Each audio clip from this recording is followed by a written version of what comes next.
Good day everyone. For today's cooking lesson, I'm going to show you how I make my old-fashioned rice pudding, which is an old Acadian recipe. When my relatives began to pass away, no one had it documented, so I created my own and it's 100% equivalent. Before I get into assembling everything, I just want to talk about the rice part of it. The recipe calls for 2 cups of cooked rice, and that is 2 cups of uncooked rice.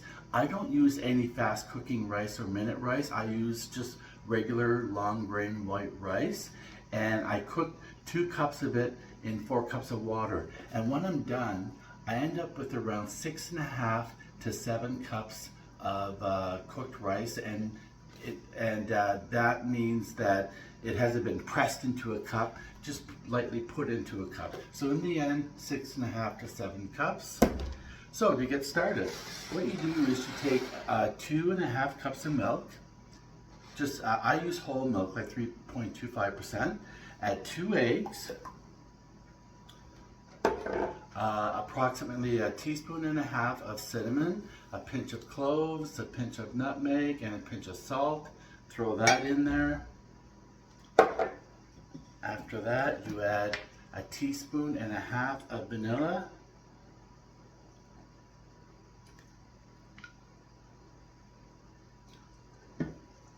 and around 1.25 cups to 1.5 cups, it's totally up to you, and I'll get to that in a minute, of white sugar. Once it's in there, just start mixing it. I probably should have used I should have used maybe a bit bigger dish, but that's okay. And just start to mix it. And just kind of whisk it until it's well blended.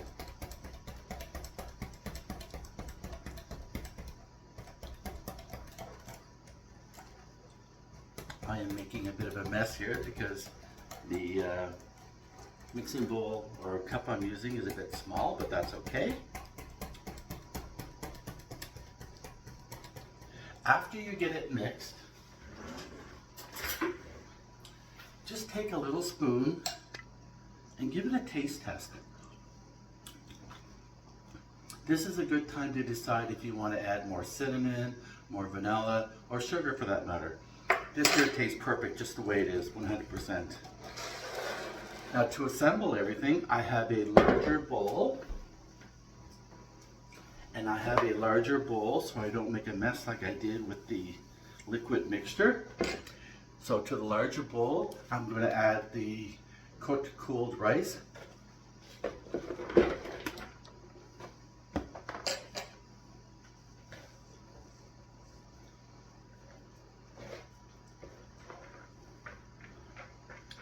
You probably already know this, but when you use rice for rice pudding, you cannot use the rice that you made that day. You have to cook it, let it cool, and let it cool overnight in the fridge. That way when you go to use it, it's very well cooled and it won't be as sticky and it won't clump.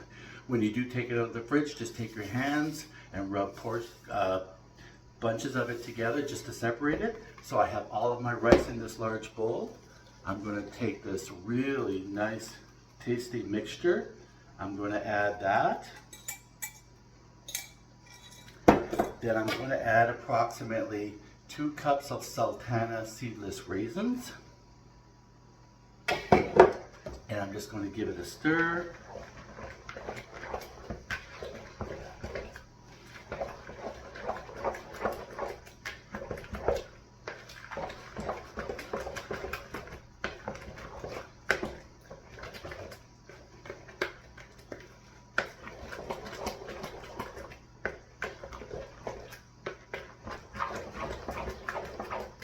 And that's it.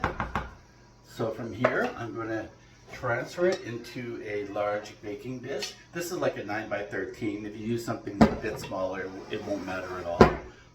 So I'm just going to transfer that into there.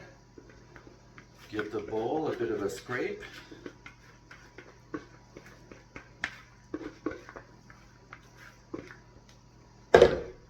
Just even it out. And I'm going to pop it into a 350-degree oven for approximately 1 hour 15 to 1 hour 30. And at the halfway mark, I'm just going to go in and give it a little stir.